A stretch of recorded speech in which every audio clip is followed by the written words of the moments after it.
Hello, I'm Ian from 32174B. I'm our programmer and driver. I also do some building on the team, so yeah, just gonna run through some of the whole bot. This is Donald, and runs on a 450 RPM, 3.25 inch wheel drive, so pretty reliable, pretty fast. It doesn't really burn out unless you run it for like, I don't know, 6 minutes straight at like full power and stuff, so it's been pretty good. We also have our Odon pod down here. We only use an Odon pod for sideways tracking movement because that's kind of what we could fit on here. And that's kind of what I did the math for. So the rest of the calculations are done by the drive tray. So, just average out the 6 motors down here. Blue cartridges, so just did the calculations through, and yeah, it was pretty reliable at Worlds. Pretty much hit every single time. Don't really have any complaints about our Odom system, so yeah, that's pretty cool. I guess I'll also talk about our conveyor belt, since that also pertains to some programming. So we just track the position of our hooks off of this motor, which is a 600 RPM motor. Just powers only the conveyor belt, doesn't power any of the first stage stuff. And so we used to have an obstacle sensor here. I think someone may have taken it off. I don't know who that would ever be. And so we track the position of each of our hooks. And so the optical sensor would be here, and it would see the ring somewhere down this area, and it always knows which hook is at the top of the conveyor belt, and it would just stop there, and it would let the ring fly off, and then it would just keep going. And so the only downside to this would be that we had to start this one hook at the same spot every single time, but it was relatively easy to do. We just didn't, as long as we didn't forget about it, which we did one match, but apart from that, it was all good. And so yeah, it's pretty simple to work on. Pretty simple color sorting system. We also have an auto enjam, so if we just like run this in here, yeah, it just like helps clear any obtrusions in there. It's pretty simple, works pretty well. Just kind of checking the speed of the conveyor belt, and if it's not the right speed, we just kind of like jerk it back for a moment and then go forward again. It works, honestly, and yeah. So all right. We can talk about the intake. So I'm Brody from 32174B, and so here we have our intake. It's definitely not the most beautiful thing in the world, but it gets the job done. That's what's important, right? So right here we have this ramp, and we bend it using these little metal plates right here. It's connected via screw right underneath here, and what it's meant to do is to get underneath that 3-stack. And so it's built and like bended in a specific way, so if we have a 4-stack, we can just come in here and it moves them all off. And if it's near a corner, these will jump up in front of it and lift up like that.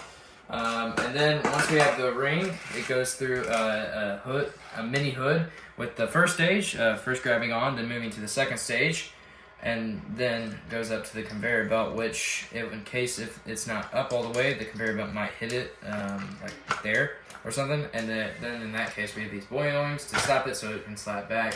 Goes up the conveyor belt, and then I guess next I'll talk about our Mogo mech. Here we have the special design Mogo mech. So we have these polycarb pieces so it doesn't like pop up above them, so we can get a good clamp every time. And these are here, so you'll either go like that or go like that.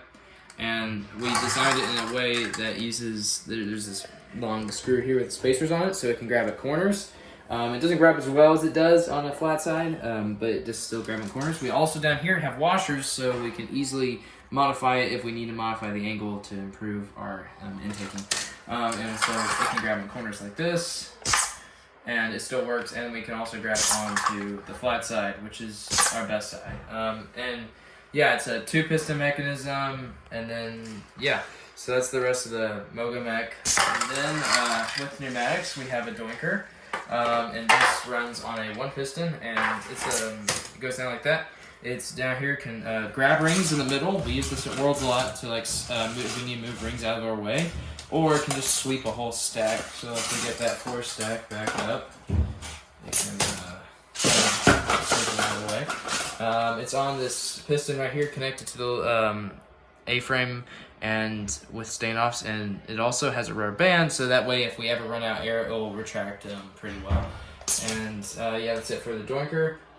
Then we have our Lady Brown mech, which we have it can go up, and so intake position, and then you have scoring position, and then we also have hang position, So it can go all the way down for our tier 1, which uses these gussets to ride up the ladder onto it, and then the standoff here will stop it from falling over, and uses the string to just hold it in passively. We also, on the Lady Brown, we run it with a 5.5 watt motor with a 12 to 60 gear ratio. And then we also have the rotational sensor right here to do the positions as we talked about. And then one of the special things we do is we have a trapdoor mech here. So like when we're intaking rings, it will the trapdoor will go up and then it'll stop. And so when you pull it up into scoring position, we have score on the goal, but it will stay down and then let go when it needs to. And then we also have the pusher mech right here, which will allow it to just push the ring up, allowing us for better scoring. And then we also have standoffs to also keep it in. And I think that's about it. We also have the floor riders right here, so if we ever try and hang, it'll just ride on the floor and then even out. And I think that's about it for the robot. Yeah. We just run off all our Lady Brown stuff off macros. We have a manual control here as well to make sure that if anything breaks, we got that. We have an intake override, so if that also breaks, we can always fix that.